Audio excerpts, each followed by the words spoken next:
like you may have heard, this is my most popular talk, and I thought I had sunset it, but it keeps coming back. So it's a very personal story.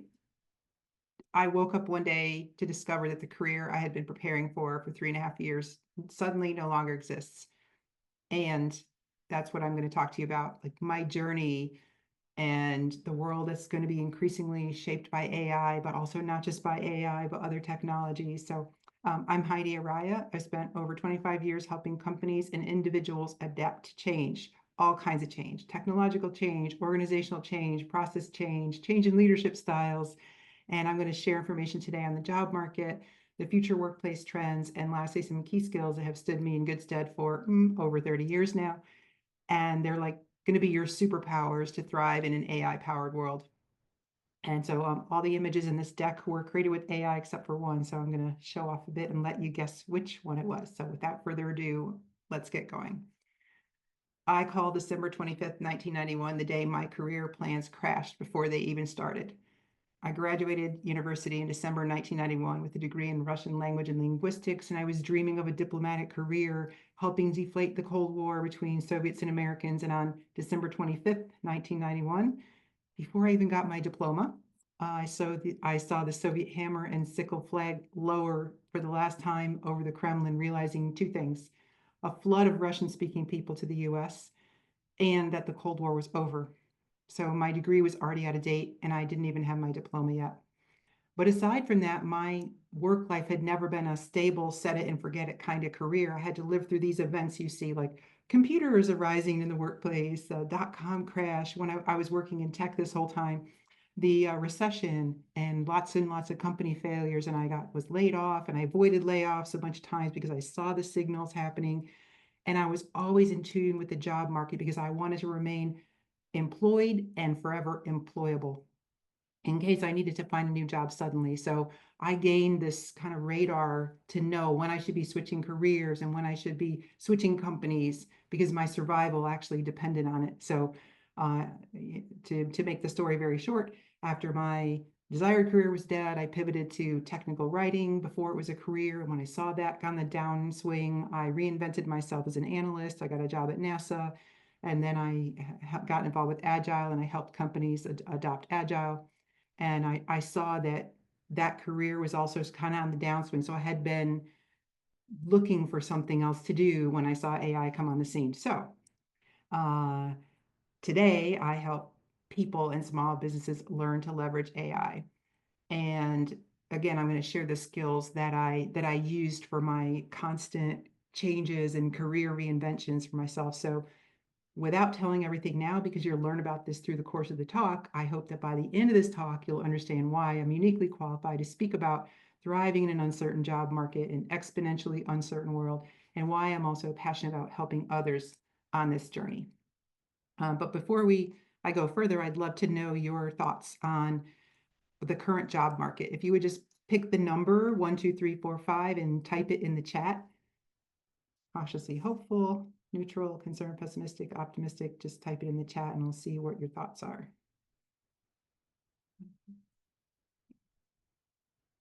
2, 0, 4, 2, 4. Thanks for sharing. Cool. All right. Thanks. This gives me some kind of read on where folks are. Appreciate your sharing. 6 or 11 outside. Thank you. All right. Thanks so much. For the past 2 years now, I've been studying various reports and information sources on the current job market in tech and outside tech. So I'm going to cover the broad strokes here. The tech market has been tough for a few years now. Almost 500,000 tech workers have been laid off since 2023, and not all of them have found work. Tech employment is down 33% since January 2023, and tech job postings, especially for software engineers, have dropped over 30% since February 2020. This is tough because for the past 25 years, since I started my career, a job in tech was a sure bet. And it was also better paid than most other jobs. And now many people in tech are struggling because they did not diversify and were not prepared for what happened, right? It's not just full-time workers, but temporary employment has also declined 20% since March of 2022, shedding 650,000 jobs. So It's a tough market out there. And I had a lot of people asking me, why are tech companies doing layoffs? So they were blaming COVID overhiring for way longer than they should have been. People aren't really talking about the other things, though. Higher interest rates. For many, many years, almost like more than 20 years, we had very low interest rates. It was effectively almost a 0% interest rate. So companies were borrowing money, but now with higher interest rates, they are choosing not to borrow money and pay the higher interest rate. They can't afford it. Just like if you were to get a mortgage, right? It costs much more to get a mortgage now than it would have 15 years ago. There were also tax law changes. It's called Section 174, and we hope that those will be repealed and backdated, but few people were talking about this because they thought that it would be repealed right away. Without going into too many details, you used to be able to expense costs related to research and development, including software development staff salaries. So now you can't do that. You have to capitalize and amortize them over 5 years. So that means that all of a sudden, the tax burden for tech companies is much, much higher than it has been for many, many years.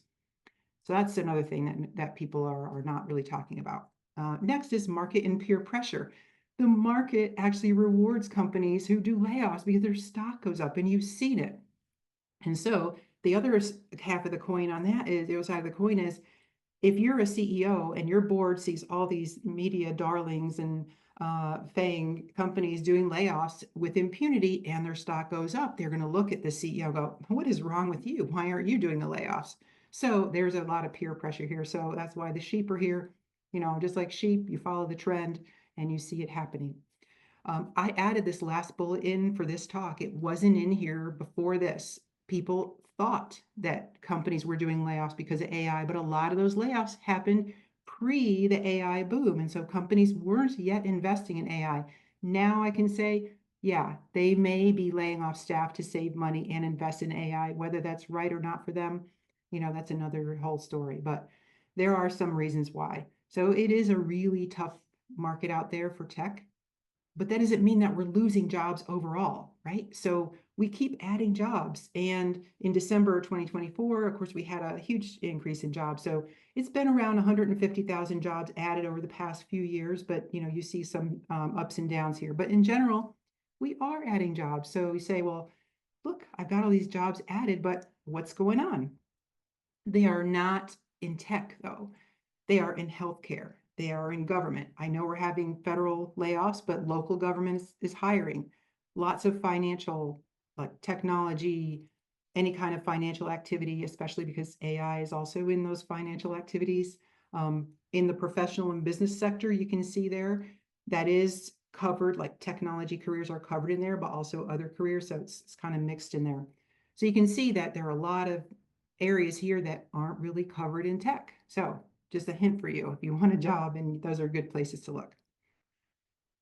But let's talk about AI a little bit. So how are you feeling about AI? If you wouldn't mind just either going to slido.com and typing in 3280521 or just grabbing your phone and doing the QR code thing, that would be great. And I would love to know how folks in this audience are feeling about AI in general. And it will be it will update in real time.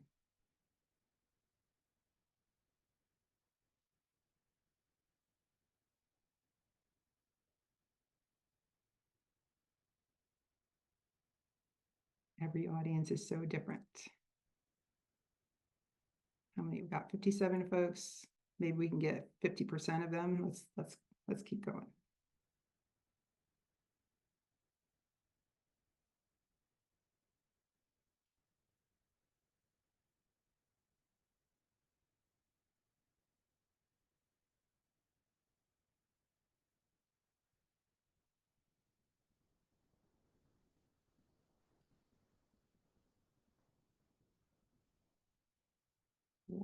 Let's get to, all right, 20. Okay, most people hopeful. Maybe the abstainers have other feelings about it. Any more last takers?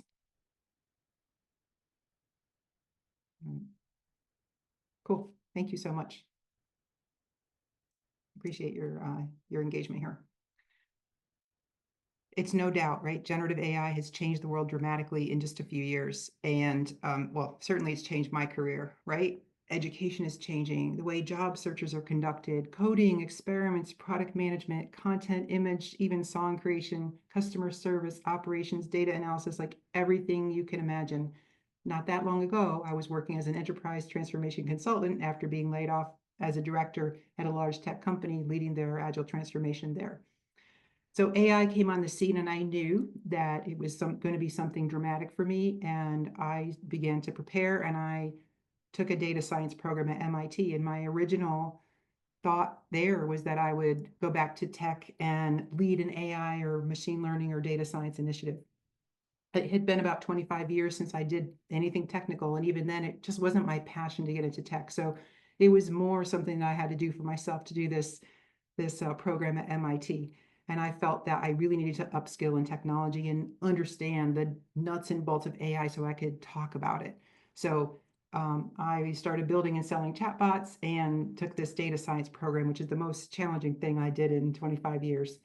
Um, but now, in just a few years, AI skills are becoming a job requirement. In this Microsoft and LinkedIn study, more than half of leaders are requiring AI skills. They would rather hire a less experienced person who has AI skills than a more experienced person who doesn't leverage AI. Those are really things for those of us in our mid to late career to start thinking about if we want to remain employed. And more than 2/3 of us are going to need upskilling by 2030. The numbers are pretty, stark. We need to adopt AI. And so a lot of people tell me, well, I don't really know, like, what can I do in AI? So technical, but it's really not. These days you can be AI adjacent or leverage generative AI. So I bucketed these jobs, categories of AI jobs in these various buckets here. So of course, you've got the people building the models, machine learning engineers, data scientists, and so on, and innovating those, like really technical folks. But then you have this layer below where you might be working in a company and helping to figure out the AI strategy. How do we apply AI to our products and our corporate strategy? How do we integrate AI? How do we educate folks with AI, right? Of course, I'm focused on the AI, a lot on AI education and application. Of course, if you like governance and ethics, there's lots and lots of jobs being created around governance and ethics. And of course, you've got the public policy and research and advocacy. But for the people on this call, I think that you might fall in these AI adjacent ones, where if you're working in a tech company, there are huge opportunities to integrate. How do we integrate AI in our products? How do we think about our AI strategy, right? So I want to encourage you, because you don't have to be super technical, but you will have to speak the language of AI. So it will be important for you to understand how AI works. And you don't have to do anything super technical in that way. Every job and almost every single vertical is going to have AI embedded into it. And so there's lots of things that have been increasing over time, especially because AI has come to the forefront. So if you look at this data and analytics, that's pretty explicable, right? You've got 87% growth. And so anything in the data and analytics field is going to be huge. AI has impacted cybersecurity. There are a lot more threats now. AI has made breaches easier to do at scale. And so there's a lot of growth in cybersecurity if that's of interest to you to go into that area. Of course, I shared that healthcare is in a high growth mode because of climate change. People are also thinking about green technologies. And of course, AI is helping in that arena too. I shared that fintech is big and education is growing. Anything in secondary education, even, AI education, whatever you can imagine, these are top in demand verticals that are supposed to be increasing through 2030. So if you are looking for a job or you're looking to start thinking about where you go next, these are really in demand verticals to start thinking about. And you can see that in the top valued skills by employers, this is according to the World Economic Forum report. It's a report that's a couple hundred pages and it's broken down by country. And so I scanned these and I have the US relevant skills here and information that I'll be sharing. So you can see, right, it's kind of common themes. AI and big data, we know that. Cybersecurity, we shared. Tech literacy is going to be huge. But if you aren't aware, look at all these other not really technical skills that employers do value: analytical thinking, resilience, leadership skills, social influence, empathy, active listening, and service orientation, all things that aren't technical skills, but will be of value. So if you're looking for a job or you want to keep valued by your employer, I would say showcase these skills that you have so that your employer will find you valuable. So start thinking about how you can demonstrate and showcase these skills. So these are all very highly rated skills right now by employers. AI will never be able to replace your human skills. And I think that it can do lots of things faster than many humans and operate at a scale. And of course, without errors that humans could not replicate. Like I have an AI agent that can make 1,800 outbound calls per minute or receive 1,800 inbound calls. It can generate mass emails at scale, like 1,000 very highly personalized emails. So many things, right? But we have to leverage what are those things that AI can't do. It's not going to replace your human skills, and that is by leveraging your human connections. So I'm sure that when you get a job, the majority of people who have gotten jobs, it's through their connections. And so I'll be talking about this other skill as we go through this. But AI will never replace your humanity. Having worked with tens and tens of clients over the past year and a half, I'll say it can even make you more human. And so that's just something that I've learned. Think about for a moment what you hope your career is going to look like in 10 years. Whatever you're thinking, you're probably wrong. Studies show that a majority of people who are entering university today are going to work in jobs that don't even exist yet. And if you don't believe me, 60% of the jobs today have been created since 1940. All of the jobs I've ever held didn't really exist in 1940. As a technical writer, I was working with software, agile ways of working, that wasn't a thing. And now, of course, AI. A quarter of our jobs will be transformed completely within 3 years. 12 million of us will be switching jobs and 9 million in new industries entirely by 2030, which is not that far away. And almost 40% of your skills are going to be outdated by 2030. The pace of change is just not going to stop, is not going to slow down. And so with this picture, it's a photo of a taxi cab in the early 1900s in New York City. There used to be tens of thousands of people maintaining the horses, the surrounding needs, veterinarians, carriage repair, horse feed, groomers. Those were all gone within 10 years. You can't say if there's a lone taxi cab driver with the horse saying, well, I'm not going to go on, I'm going to keep driving my horse, in carriage. I'm not going to migrate to do a car. You can't really go back, right? So that means we have to evolve. We have to understand that change is going to happen. And we have to prepare for this constant uncertainty and reinvention that we are going to have in our careers from now going forward. My dad even had different jobs, but he had the same kind of career. But no longer can we have one skill set, get one job, and stay in that career for 30 or 40 years. The average person today will have 12 to 15 jobs in their lifetime. I've already had probably that many jobs, and I've had like 4 careers. And many of you will work in careers that don't even exist yet. So that what that means is we're going to have to invest in lifelong learning. Even me, I'm only, a year into my business being officially launched, and I'm already thinking, what am I going to do next? What is my next business going to be? So what that means for people is that your greatest strength isn't what you know now. It's going to be your ability to adapt and reinvent yourself when things change. So if you think about the pace of change that I've experienced and maybe you've experienced and the major disruptions and uncertainties that we've had even with COVID and the tech market changes. So like this phoenix emerging from the flames in this image, that can be your greatest strength and opportunity is during this time of uncertainty and reinvention. So you have to make it like something you do every single day. You don't prepare for a big change initiative.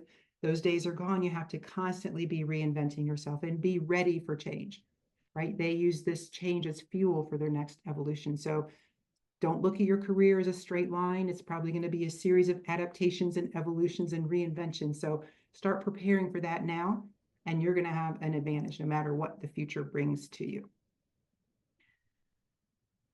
If we're thinking about how the careers and jobs are evolving, 50% of people will be freelancing by 2027. That number sounds astronomically high, That doesn't mean that people won't have full-time jobs. You may have a full-time job and also a side gig. In tech, a lot of people didn't need side gigs because they earned enough money, but me being exposed to different folks here, working in home services, working in education, a lot of them have one or more side gigs. Oh, I knit and sell sweaters, and I do, I don't know, I create music and I sing in a band, and I also have my other thing going on here. But 50% of us are already freelancing and have side gigs. You will be expected to do skills-based assessments both in hiring and in jobs. So if you think about the skills that you have over a fixed job, our jobs are going to be evolving so quickly. So you're going to have to be very quick to learn new skills, and then your employer might assess them, or you might need to take a skills-based test when you're in hiring. That means you're going to have to continually upskill yourselves. So it's going to be a thing that we have to be ready to do, both to get hired and once you are employed. Also, always keep yourself up to date. Always be ready for change. So whip out your cell phones again, if you wouldn't mind, and just I'd love to know, how often are you leveraging generative AI in your daily life, like ChatGPT, Claude, any kind of generative AI, large language model, it's called.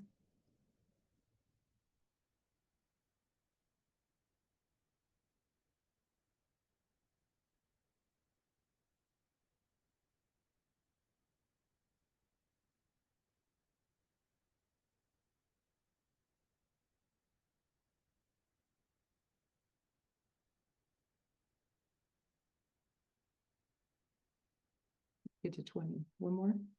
We got some people all day, every day. There you go. Are they just having Oh. their yeah, bot in the meeting here today? Let me hear from the AI bots out there. Post in the chat. Yep, great. Often. That's great. Thank you so much. I like that everyone is different. Um, so if you are one of those who isn't leveraging AI and you're in tech, I'm going to implore you, please start using it. Almost 3/4 of our tasks are going to be significantly changed by AI. That doesn't mean replaced. Already a bunch of new jobs are being generated um, with AI, and there are a lot of speculative articles out there. A lot of them doomsay are saying like, oh, the jobs will be all gone, but not all of them say that jobs will be lost. In fact, many people are saying AI could contribute from 15 to 20 trillion to the global economy by 2030. And I believe that humans are infinitely resourceful and innovative, and we will find a way to provide value to society, even if we don't know what that looks like now. So rather than feeling like, oh, I won't have a job left, I know that I will think of something, and we all will think of something. It's okay. This uncertainty might make us a little bit nervous. Um, I hear like, where's a good place to get started in AI? I hope I can help with that by the end of this. Why are AI skills so powerful? When I started using AI, I realized that it was helping me do so many things that would have taken me hours to do otherwise. Generate meeting notes, workshops that were interactive. I viewed it like akin to when books were invented, but a much larger scale, like democratization of knowledge. I thought like, oh, it's like having data sit next to me, or like being connected to the hive mind. And so to me, I didn't view it as a threat. I saw it as an opportunity. And that's really what kept me going. And even though the things were really hard at MIT when I was taking this program, I don't think I would have been as successful in my program had it not been for AI, because when I tried to register for the program, you have to go through this interview process, and the program manager called me and said, but Heidi, why this? This is nothing like you've ever done before. Like, I just don't see you doing this. And I told her I saw the opportunity in front of me and said, if not now, then when? And I convinced her that I could do the program. And so, if not now, then when? That became my mantra for months. I created, this was an early version of ChatGPT, the custom GPTs. I called it Data Science Study Buddy. And I shared it with the other students in the class. And that chatbot had constant chats as I was trying to learn Python and understand the concepts of linear algebra, business statistics, and even how to write a report if I were a data scientist. So AI helped me both while I was learning AI and with my regular day job that I had at the time.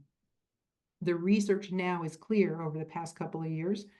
There's a guy named Ethan Mollick that everyone should follow on LinkedIn. And he's been part of research, and there's just a new study came out, Procter & Gamble study, and they found that one person with AI matched the performance of a two-person team not using AI. That means it's like a teammate. Teams using AI were most likely to produce the top 10% quality solutions. They work 12 to 16% faster while they produce more detailed solutions. It helped professionals transcend their specializations, meaning they provide balanced solutions regardless of their background. So it provided a more balanced approach. Less experienced employees with AI perform similarly to teams with experienced members, and AI users reported higher positive emotions and lower negative emotions, maybe because it's reducing some of the drudgery.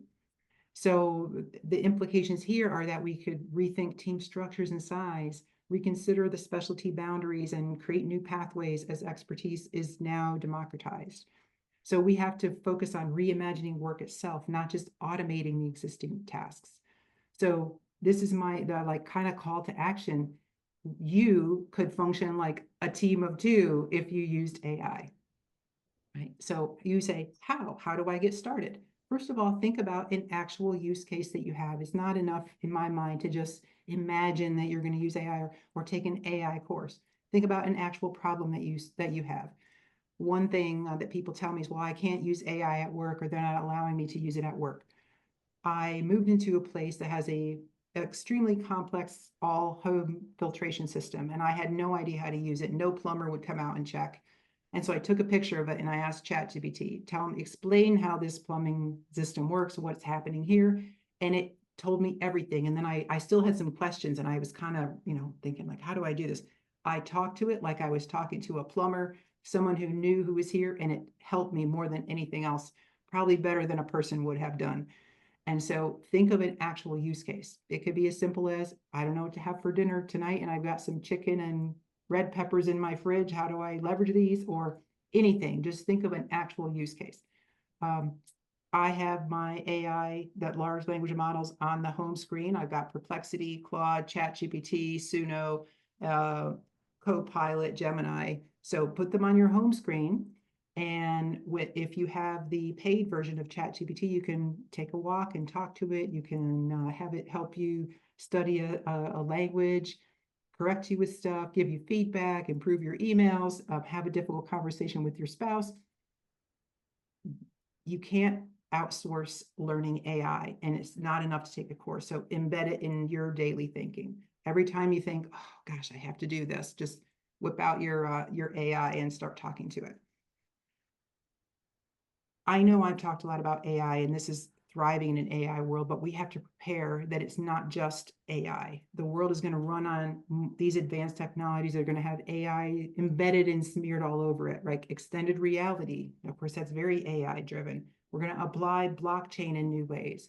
We've got 3D printing at scale, advanced robotics, quantum computing, and all these other things. So maybe your thing isn't just to focus on AI, but get into another kind of advanced technology. And we have to prepare for a world that's going to be ever changing with these new technologies. So my call to action, aside from, start doing something, is your current domain knowledge and some advanced technology like AI is going to be your superpower. You have a range of experience like my angle was process improvement and agile ways of working. So when I think about AI, when I help companies, I always think of it as a process improvement initiative. I do a value stream mapping or a process mapping activity. I see, where does AI fit in? Where does it not fit in? If you're in product management or something else, like, you'll have some way that your domain knowledge that you can leverage AI. So when you think about that, that's going to be your niche superpower. So that's my second call to action for think about where you can use AI or some advanced technology in your current sphere. If you haven't noticed it yet, we're living in an age of extreme change. And I already shared, my career was never stable. I saw the world changing around me frequently. Still, the last role I held, leading agile transformations, very few people are calling for this role anymore, right? So it's not like I can go back and have this career. So I moved forward. I had to disrupt myself and reinvent myself continually over the past 30 years. And I had to leave careers before they were truly over to take advantage of the next wave. So you also must disrupt yourself before you are disrupted. If you have a good career now, don't think that it's going to be the same. Get on the forefront of the wave and start thinking now about what you're going to do next before you are disrupted. Prepare yourself. Indeed, thriving in an AI world has very, very little to do with AI. So I'm going to share these 5 skills that have helped me over the past many years to reinvent myself multiple times, to think ahead and the pace of rapid advancements, right? These skills are going to help you. This is my hope. So I'm going to share these 5 skills, what it means, and tell a story of how I embrace a skill. And at the end, I'll give you some other tips of how you can continue to think about these skills and really embrace these skills for yourself. Adaptability. So adaptability is one of the skills that I will say you can't, it's not just about receiving information and then reacting to it. It's about being proactive. So it sounds a lot like agility, right? But I know when I started my business, I was like trying to think of what I'm doing and waiting. And after a few weeks, I was like, am I being proactive enough? Am I still acting like an employee and not a business owner? And so I realized like I need to experiment more. I need to do more things.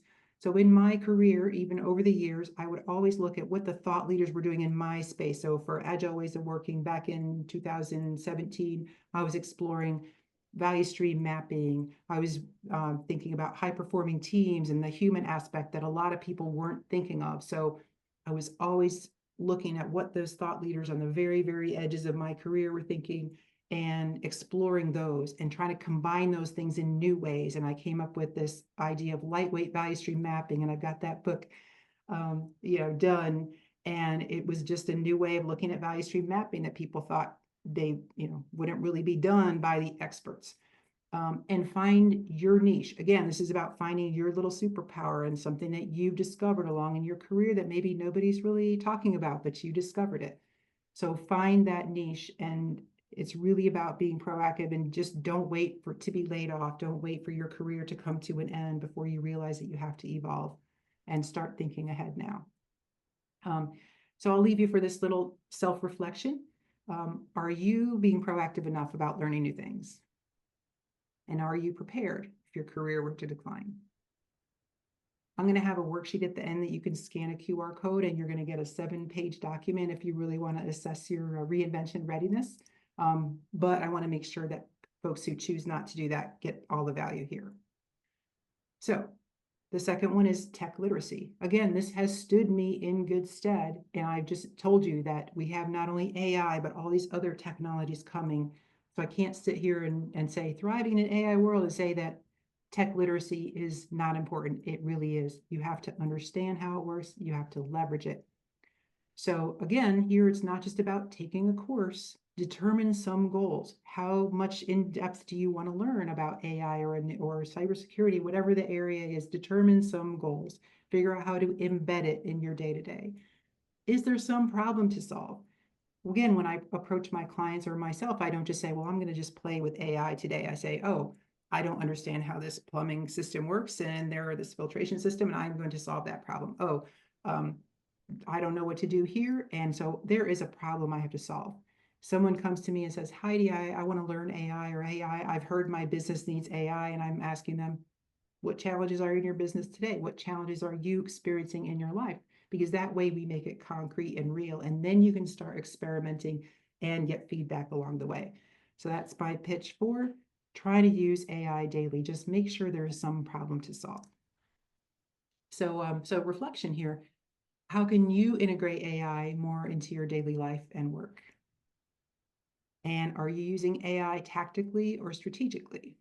And so by that, just a little tip, I have a lot of people who, and my clients say, well, I use AI already to generate my social media posts, but they are thinking about already feeding it social media posts and not really asking the AI to act as a coach for their social media strategy or any other kind of strategic things. So it's really good at that now. So instead of saying, using it tactically, just take a step back and say, wait, do I really need it to write a LinkedIn post? Maybe I need to rethink my whole entire strategy. The next one is resilience. And actually, I was trying to find a way to, do I need 5 things here? Which one can I leave out? But I realized that it's really an imperative to be resilient. With intense change, humans want some degree of certainty. And it took me a long time to be okay with the level of change in my life. And I had to be emotionally resilient and not try to control things that were uncontrollable and manage my stress. So I learned to meditate, think happy thoughts, and read a lot of books on these things and found those common themes that were science-based to help me thrive amidst chaos, and took ownership of my health and just was ready to say, I'm okay just showing up today, not knowing what tomorrow is going to look like. So this is going to be a crucial skill for you as you embrace your own reinvention. Okay, so your body can only serve you when you treat it right, and uncertainty increases stress response. So how easy is it for you to remain calm in times of uncertainty and change? And if you're struggling, is that an area that you want to work on? And human connection is the next one. I'm here today because of the relationships that I've built up. I had an online meetup that was called Coaching Agile Journeys that I led for 5 years. And it was the first online meetup that we started in 2016 when everybody was saying, oh, you got to be in person and you got to do this. So I was able to build relationships and networks even virtually. Now I know that in-person community is also essential. And as we age, of course, and as we get in our career, we need to feel a sense of community, collaborate with others, and be able to communicate our ideas effectively. The jobs you will get are likely as a result of the relationships that you built up. I know because that's me. I'm getting my speaking gigs and my jobs from the relationships that I built up, right? So in chaos, in uncertainty, it's those crucial relationships that are going to keep you going. And so that's been really key for me, and it will be for you too. So a reflection for you is, you probably know 2 people who could benefit each other. Which of those 2 people can you connect today? So when you hang up, think about how can you connect 2 people that might really want to know each other. And maybe can you collaborate with someone on a side project? Maybe you're struggling with how to figure out how to adopt AI, and you can collaborate with someone on some little project to get started there, or anything else, right? So leverage your human connections. And the last one is diversification. And I feel nobody else I know is really talking about this. In a chaotic world, we will have to diversify our skills and our interests. Consider multiple income sources like a side gig. Do you have a business idea? I only wish that someone had told me this was an option for me. I never knew it was one. My parents, they were just saying, get a job, get a job. And if you don't want a side gig, then diversify your investments in some way. Is it tangible and intangible assets? Is it short-term and long-term investments? Because imagine that your primary source of income were to disappear. How can you, in an uncertain world, kind of fill that gap? And so for the reason I chose this image is because think of the ocean as its own ecosystem too. So if one fish species gets a disease and dies out, the ecosystem won't collapse. Other, things will fill it in. So this is one thing that has also stood me in good stead. And over the years, I've always had side gigs. I was a ballroom dance teacher. I had another business. I had a patent going, and I had some rental properties and different things. And of course, I've invested different things in my 401k and my other investments. So question for you. Do you have some business or side gig idea where you could diversify? And maybe take a pause and look at your current investment balance and your income and see how diversified you are in ways that you can increase your diversification. So these are the skills that have stood me in good stead, and I know that they're going to help you. So be proactive with your future. Use AI as a productivity multiplier, a coach, a teammate. Be at peace with change. Build your human connection in whichever way you can, and of course, diversify. quick question, just whip out your phone one last time. This is the last one. Which skills resonated with you most?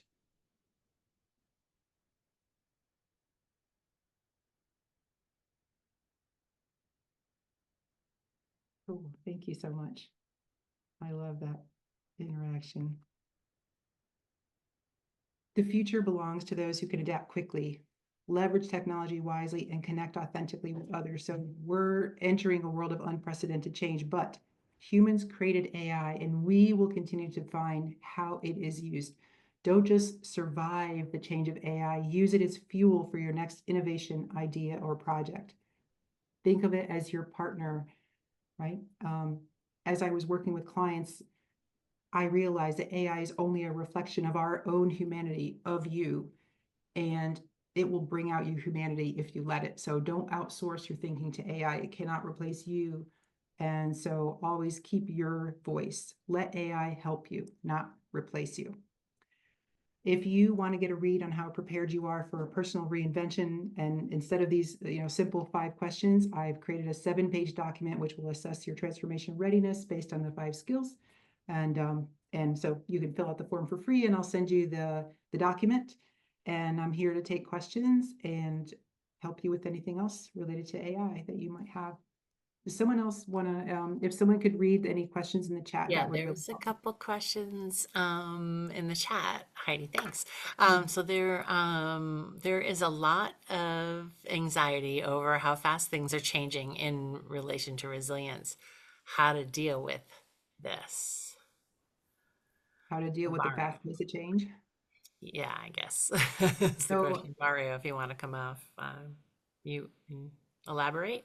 Yeah, I oh think yeah. so I guess the sort of a little bit devil's advocate. I think it's easy to say be resilient, but we're also seeing a huge increase in, anxiety and so forth, mental health concerns. And of course, there's a lot of work on self-care, but I guess what is a few, maybe a couple ways or approach on this? Because I think this is just a reality. I see it with lots of my staff and so forth. And Yeah. it's almost like it creates more anxiety than less Yeah, because of the rate of change, right?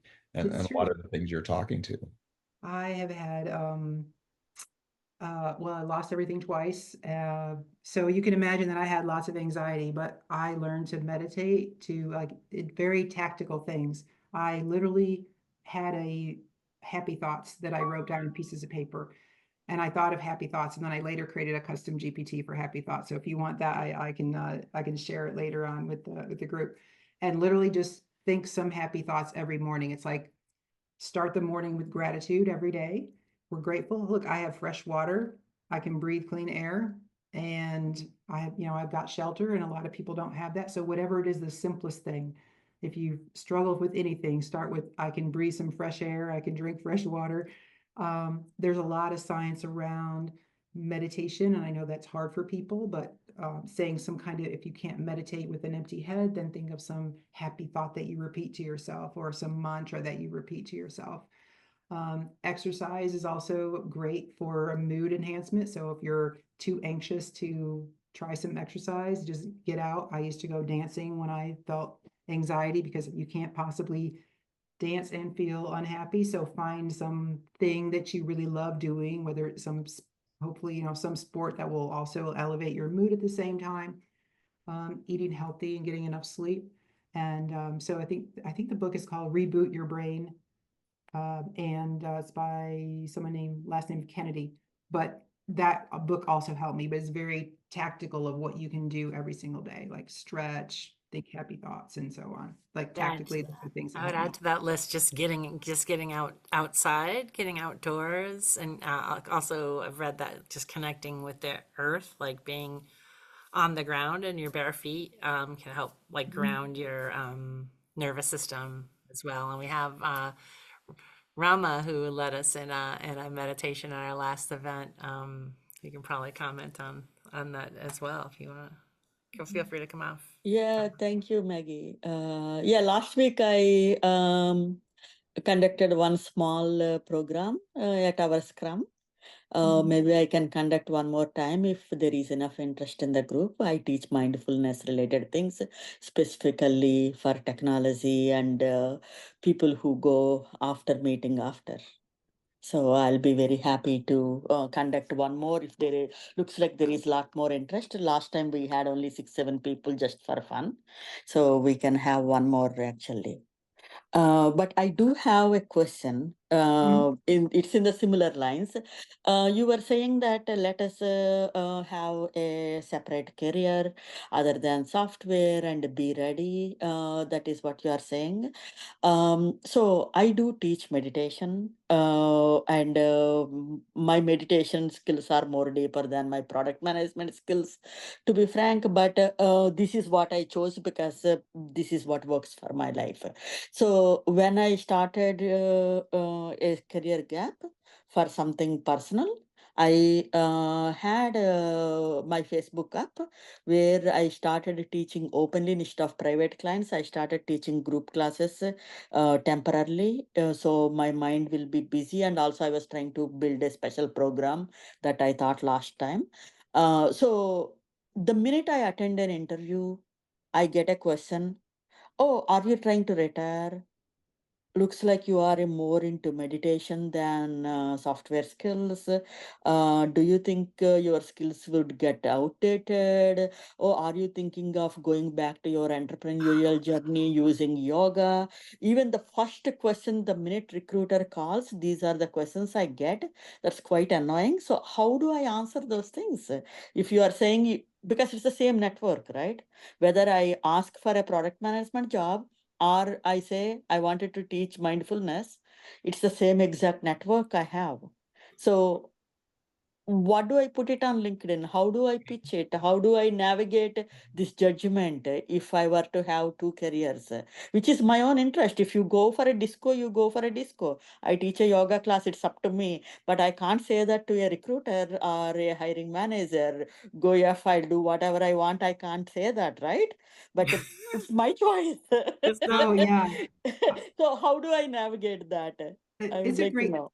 it's a great question. So there's been a lot of, I think, at least, well, overtly, it seems there's a shift towards, oh, bring your whole self to work, and we want your whole self, but there might be this dichotomy of not that whole self, like up until a certain point. So maybe if anybody who doesn't appreciate that, maybe it's not the right place for you to work. That's what I would say. I would just embrace you as the person that you want to be, and then you'll find the right places that will appreciate everything that you bring to the table. And I know that's hard in practice. Um, but there are a lot of people on LinkedIn that you see they have, multiple. I always had multiple things on my LinkedIn going on at the same time. And you could say, well, I leverage that on the weekend or on my personal time. And I'll say anyone who doesn't want you to do that doesn't really appreciate what you personally would bring to that company I think it because it would sometimes only comes enhance down to them. to the level of the screeners sometimes maybe don't Right. reflect the organization perhaps as well. I find I've run into Yeah, because see, you have to bypass a recruiter, a HR, AI, and then that. Yeah, and then a hiring manager, and then everybody should be okay with what you do in your personal life. Really, that's my personal life in a way. But I don't know how that works out because i- the 6 months gap that I was trying to take became 1.5 year gap when I'm trying to find where they would accept me as I am. So I don't know if there is a solution for that. Yeah. we Heidi, could have, this I is, think we could have a whole talk on that. yeah. Joel had his hand up, Yeah. I, I'm next. I'm just going to jump in quickly. So Sure. a lot of the things that Heidi's talking about, it's you're really an entrepreneur now. Like your world is constantly reinventing yourself, and I think some people are going to be stuck in their traditional titles and things like that, and you kind of have to break out of that because you've already heard Heidi has reinvented herself a number of times. So it doesn't make any sense to call yourself a project manager, for example, because that kind of locks you in. But if you call yourself an entrepreneur, that actually opens up a world of possibilities and people will look at you differently. So I would say try to break away from the more traditional terms because that can get you stuck. Thank you. Hey, Rama, I will have another suggestion. Mhm. Maybe ask ChatGPT that you are doing these two jobs and what messaging that you should kind of give to everyone so that it has some overlap between these two things. Like, say, for example, I did it for myself. I am a agile coach, but I am also a DJ. I play clubs in Boston. So, like, how do I connect those two things? And it came up with the messaging because the pattern here is both connects people and create environment. So the same Wow. skills applies. Right. So Right. ask ChatGPT to create a messaging for you. Sure, thank you. There you Actually, go. I don't want to turn this meeting into my career Yeah. issue, So Joel but had his thank you hand up very much, next. and everyone. Thanks. Sir. Go ahead, Joel. Thank you, Kamal. Thank you, Maria. Sorry, I'm in the car, but in any case, I just want to follow up on one thing that Heidi said about food. And, people always say, eat good food. And it's funny, it seems like the big thing is so many people don't know actually how to make any food these days. You go out and buy stuff. And even at a good restaurant, it's not the same. I mean, I would say if you want to fix that problem, feeling like I just can't do it, go take some basic level cooking class and make really simple stuff. Don't try to make, 30 ingredient, 45 minutes, like steak or vegetables or something, and put it on the stove until it's cooked and put some seasoning on it. It's amazing. You eat 3 or 4 or 5 days like that instead of going out, and you will feel like an entirely different person. I'm sure we could ask AI, like, what are the easiest recipes with these 5 ingredients? Yeah. It's already too complicated. Right. So I have a can use couple things also, from the yeah. store. You know, Put it on something that'll get it hot, and buy a couple spice mixes, and you're done. Right? well, be careful with the spice mixes. That turns into, an entire cupboard in your kitchen. But I had to overcome Irish parents. So did my husband. But both of us cook. We love to cook. Basically it's okay, what do we got in the fridge? What do we need? Now that the frog is driving, pray for us, please. We can send them off to the market to pick up whatever we need. And it's fun, it's family time, and it's quite healthy for both of us. I made a class about being a late 50s neurodivergent, and yeah, there are certain things I won't eat, but they're pretty limited. Sure. Yeah. So again, I just wanted to So- encourage this super simple. Don't try to even quote unquote learn to cook at first. Just make some simple stuff. Because it just every time I fall off that wagon, and for like a couple weeks, and then I go back and make something at home. It's like, oh, it's a whole different world. So Yeah. So I hear you Heidi saying agree. start small, and the agile experiment. approach, right? Start where you Experiment. are, make I it love simple, experimenting. experiment. Right? Yeah. Thank you. So Bill has his hand up next. Bill, you want to take yourself off mute? Yeah. So I think part of it's diversity, hobbies. I play board games. I sing in a chorus. Those are things that aren't really part of my job, but it keeps me moving in different directions. And that I think that helps a lot. The getting outside, I've been taking a walk for at least one walk after lunch for a very, very long time. With COVID, I started taking a second walk, but get outside, what's it like? What's it been like outside today? Oh, it was really cold and nasty. Okay, it was really cold and nasty. I'm glad I'm back inside. Oh, it's beautiful. Yeah, I wish I didn't have to go back inside. Those are different things. I've been programming for a very long time. I've actually had like 3 or 4 different programming experiences. I started off as a C programmer, and then went to Java, UI, big Eclipse RCP, thick client, and then backend. So you keep doing different things, and different things are it's fundamentally you want to enjoy what you're doing, and I do, and that's sort of the important thing is to have fun while you're doing stuff. And that's probably key, right? So that we keep doing it, right? If it's too much of a task, right? We're not just taskmasters, right? We want to find stuff that Yeah. gives back to us, right?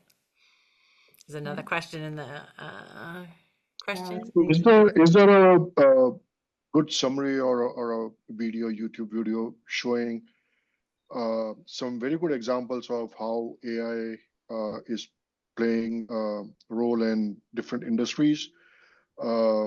Let's say healthcare, medical. So we know that, as patients, we are very not comfortable talking about the disease we have or the problem we are having, and keeping our information secured. So how AI is going to help doctors come up with a plan for diagnosis, and on the other spectrum, you have how it's going to help medical industry with coming up with vaccines or some kind of solution for cancer treatment, or all these complex diseases. That's one aspect. And then if you look at other industries, folks are using video and photos generation using AI, but that's more of either as a what do you say, relaxing item, end of the day kind of a thing, or they are really putting it on social media, using it for their own social media stories, or making videos out of it and trying to cut down on actual human actors who are part of the advertising or whatever, trying to save on the cost. But what's the actual benefit to the society in terms of uh, spreading love between everyone, spreading coming with good solutions for the benefit of the society as a whole, and making the whole world as more progressive, rather than it almost feels like that all this technology and all is there, but then we have still the same problems. Nothing's getting there rid. are. Just a small question. How you can knock that one out? Yeah. So I think it was what I'm Sorry. hearing is like, what's good about, like, what can I share that's good about AIs, or anything that, there's a lot. There's actually a newsletter that I subscribe to, but it has a section called AI for Good, and it talks about how well, specifically to your point, a lot about medical advancements that are being made with AI. We're doing, thinking about climate change and AI. So there are, and there are so many, there's not just one place on YouTube that you can go to, but there are millions and millions of videos on YouTube. And if you just Google AI for good, it will come up, AI for good in climate change, or AI for good in medical. But I see these things come across my radar all the time, about how new diseases are being treated with old drugs because AI found the cure, and they try this drug that they're like, this drug will never work for that thing, and it does, and it helps somebody who would have died otherwise. So we are already leveraging AI for good. And it's not just generative AI, but also everything from your when you go traveling and you use your credit card, it knows that you were there and it was you and not someone else, based on your patterns or the things that you bought. And you're carrying your cell phone around, so spam filters, the weather report that you get, your credit card protection, all the cybersecurity stuff, like that's all. We use AI every day, even Google Maps when you're driving and it shows the traffic, and all that is already AI. So there's a lot of AI in our lives that's already being used for good. Other questions? Feel free to. Oh, Phyllis has her hand up. Go ahead, Phyllis.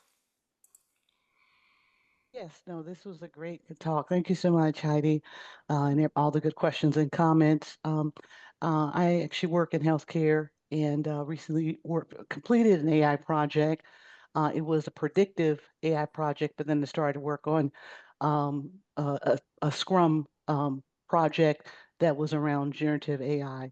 And one thing I wanted to ask was the organization that I was with at the time was investing quite a bit for us to do a pilot to use. Not, it's a similar tool like ChatGPT, Microsoft Copilot, which is an excellent tool. And but what happened was once we had couple thousand people in the organization that were using it, but then when it came down to the licensing piece, the budget was not there to continue it for many of those folks. And so I think that's the question, is that there's a lot of these tools, there's a budgeting aspect to it. Sometimes Microsoft, Google, the others will allow you to use it, a free version, but at the corporate level, there's typically not, there's going to be a charge. So what are you seeing in regard to organizations that are starting to use these AI tools, maybe internally, but what are you seeing in regard to what their budgets are going? Because I have still a question about that, if that because of a lot of these tools, there is a cost involved. And again, thank you so much for your presentation. Very informative.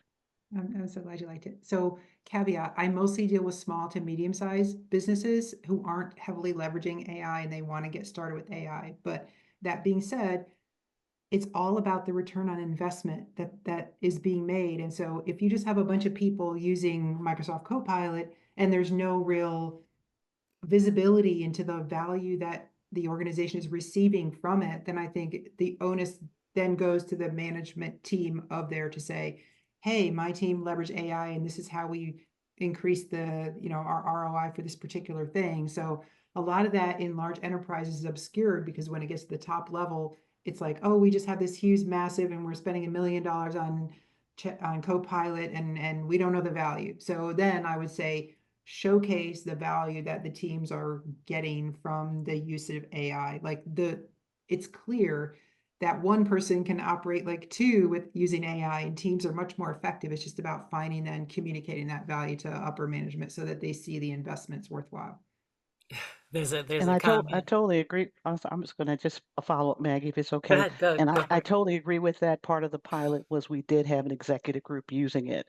And, initially they were a little overwhelmed. Also want to just kind of mention the thing around ethical AI and the importance of training. And I Yeah. didn't even realize, like, just saying thank you and please get you a long way with the tool and learning how to prompt the tool. And so, but you're right. We want to engage with the executive and people who are going to make those decisions, but we also have to train them, because I did notice that people felt overwhelmed with just how to prompt it, how to communicate with it, how to figure out how to could do. So even to folks on the call here today, it is a learning curve that I found. But these resources are available to help learn how to prompt and how to communicate, because I have learned that we can train these models in a way that can work for us. And do you Yeah. guys develop your own library as well? Because we had speakers who suggested that. Yeah. Yeah.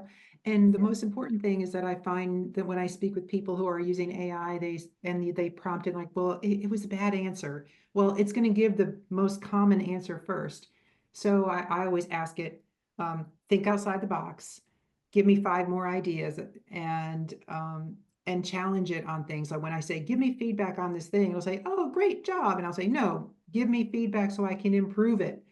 And then it will never get tired of giving you feedback. So if it's giving you something, say you're, I don't know, writing an article and you don't like the way it's writing, keep giving it feedback until you like it, because it's not going to get tired of trying to, give you something that you want. So don't be shy.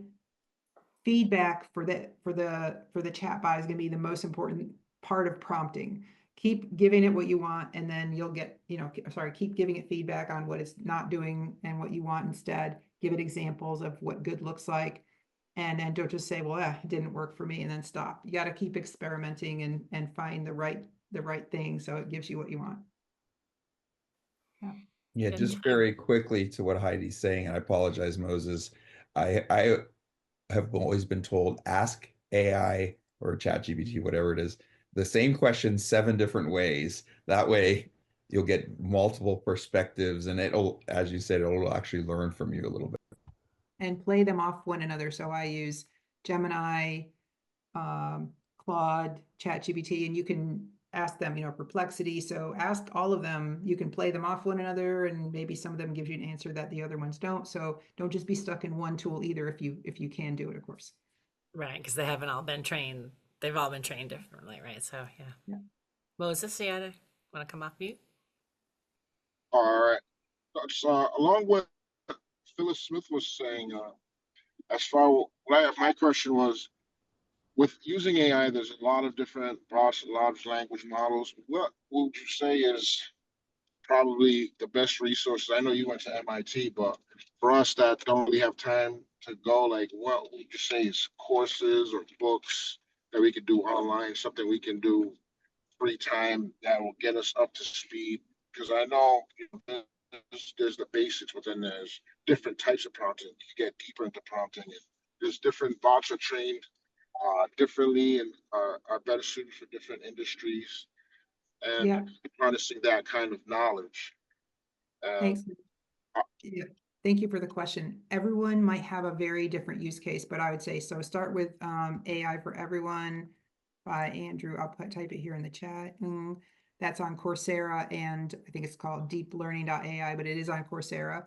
And there's some prompting ones. So on Coursera, you can find free courses, and everyone's needs might be slightly different. So maybe some people are interested in knowing how AI works, and other people are interested in knowing a little bit more about prompting. So, but on Coursera, you'll see there is a ton of stuff there. So if you want to do a course, I would start with things on Coursera that are highly rated by Deep Learning, Andrew Ng, and any of the big places. Yeah, not necessarily MIT. You don't need to get into the nuts and bolts. If you work with data scientists or machine learning engineers, maybe AI adjacent, then I recommend this other book called Becoming a Data Head. I'll type it in the chat. I've shared this book so many times, and it is for those people who want to know and be able to ask the right questions to people who are building the AI and machine learning solutions and data scientists. So if you need to talk to data scientists and you want to and ask the right questions, then Becoming a Data Head is the right book for you. It sounds like maybe a good one for product people like me. Yeah. I'm always like asking stupid questions. That's what I do. Yeah. And it's really the elemental, like what are the questions that are going to get us to move the ball forward, right? So yeah. Yeah. Great. Well, I'll look into that. thank you for that response. I had one more question Sure. relating to that response. So with that information, because you were talking about how you're leveraging AI as a co-worker, how you can increase productivity, how people with less experience can produce just as well as people with more experience.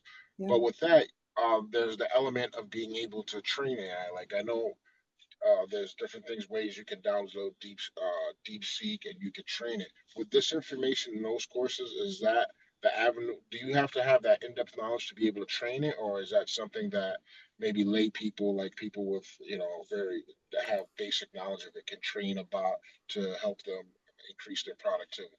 Yeah, there are actually tools that you can use now that anyone can use that are not technical at all, where you can build custom chatbots for yourselves.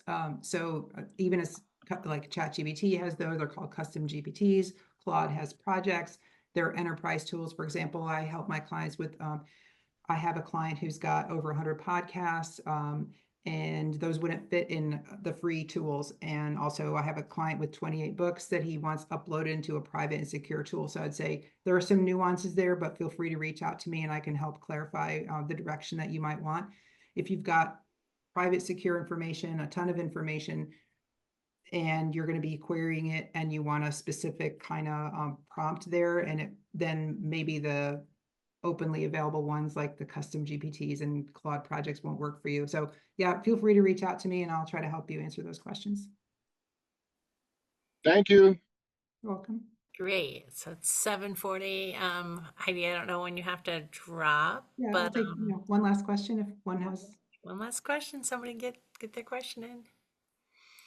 Maybe someone who hasn't spoken yet wants to speak up and come off mic, or if you want to, if you're shy, you want to type in the chat. I'll happy to read out your question for you if you haven't contributed yet. Feel free. Now's your time. So, Now's your well, chance. Paul had a question. How do we get in touch with you? You can find me on LinkedIn. That's probably the best way to get in touch with me. I'll post my link there in the chat. I have one more. I have a question. Maybe a quick one. It's easy. It's just searching for. So Heidi, which of the online tools you used are least invasive in terms of capturing your personal information? And 'cause once it's out there, right? There's no, you can't take it back. So, is there a way to either filter or create? I don't know. How do you approach that? Yeah, Thank you.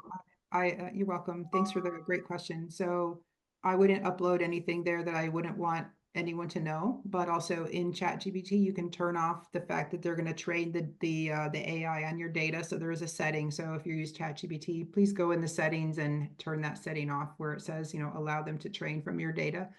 That's the thing I would suggest. Then if you have private information, like there are enterprise tools, like I do custom chatbots for people who don't want to have their information there. So yeah, there are ways around it, but I would say in general, don't upload anything that you wouldn't want someone to know. So you can anonymize the information. If you have a contract, say just say company X or person Y, and you can do it that way where it's anonymized, and so you won't have to worry about your private information being up there. Thank you. So So I can answer that question in a sure. different way if that is okay. Yeah. So when because I implemented contracts management in AI, which is where we care about the data and stuff like that. The way I would use ChatGPT is replace your name or any important information by putting it in a Word document and then replace it with some XYZ or something else that you can easily replace it back when you are done. Because we tested some contracts related to the company, and that's how we tested it. Mm-hmm. Great. All right. So in terms of uploading information to ChatGPT, just take even LinkedIn. Well, if you take LinkedIn's app online, it'll scrub your entire contacts database, whether you give it to it or not, right? And so the permissions are what I'm talking about. My understanding is Grok is the one that's probably fairly invasive, but I don't know if that's true or where does it stop in terms of what you say in terms of where the uploading stops and the scraping begins.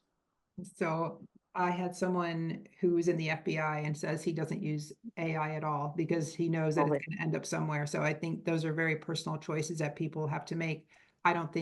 So read the terms of service very carefully and then don't use, like if you don't agree with the terms of service of Grok, then don't use it. There's very little we can do about what they're doing because they have all the power, right? So do what you can do and then maybe make a different account that's not attached with your name. So create a new email address and chat with it using some anonymous email address that you want, things like that. But in the end, it comes down to their terms of service that you agree to. So I can share that you can upload or share the link to the terms of service and have AI kind of give you the points, the relevant points, and you can chat back with it and make sure that you understand all the terms of service. So that's one tip also. And probably having an app on your phone is probably the most invasive, I think, from my from experience in general. Like if you can use a public library computer, like to do some research, you might. Okay. So we get some Phyllis and Joel. You got some short ones. We're running out of time here. Definitely, yes. I just want to ask Heidi to look into her crystal ball and tell us where you see. I know you talked about 2030 and beyond, but where do you see us going with AI? And I know we've talked about, being able to work more efficiently and that so forth, but kind of what is the next thing that you see happening? Great question. So looking out, like I can't look out 5 years and say, but I can see what's becoming popular. What people are talking about is AI agents.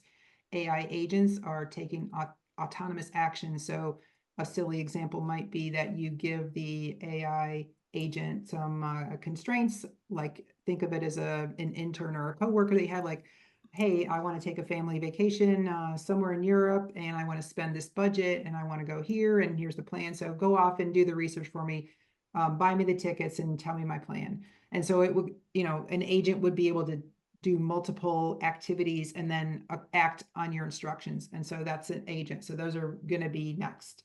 The thing that my clients are leveraging now are more interested in AI voice. So AI receptionist and ways that you can interact with AI and voice and not just chatting, and that's going to be big. And then the last one is really looking at AI as a coworker instead of an intern. So like a year ago, I would have said, oh, AI is an intern, treat it like an intern. No, now it can be your coach, your business advisor. So the lines are being blurred between what is human created and what is AI created. And so the more you can kind of partner with AI, it's going to become a close partner with people. Those are kind of the three things that I see happening. Awesome. Oh, Joel, you already had a question. You got a quick one? We're gonna. Yeah, it was actually totally quick. Just on the back on the topic of uploading things, just for folks to remember that, like with the 23andMe thing that you might have heard about recently, whatever the terms of service are today, that can change. Anytime somebody gets acquired, that gets rewritten. And if you just want to be careful, because anything you upload, if somebody wants to issue a subpoena, they can get it, regardless of whether you think it's secured or not. So just toss that out there. And breaches also, right? Well, then there's that. Yeah. Yeah. And wrap it up with Pepe. He's on mute though. Hey, Pepe. You're on mute. Question. There I don't have a question. Actually, I want to piggyback on that word you used. Let's wrap it up. I just want to say thank you again to Heidi. I've been following her work, and there was a great talk, a great addition for the roster on Agile New England. And again, I just want to say thank you, not only for giving a talk, but a great example to follow for those who have been impacted to a lesser or greater degree in consulting Agile. It's a great way and great example to follow. Thank you. Thank you, Heidi. Thank you for sharing. Thank you so much. Thanks for inviting me here today. I really appreciate it.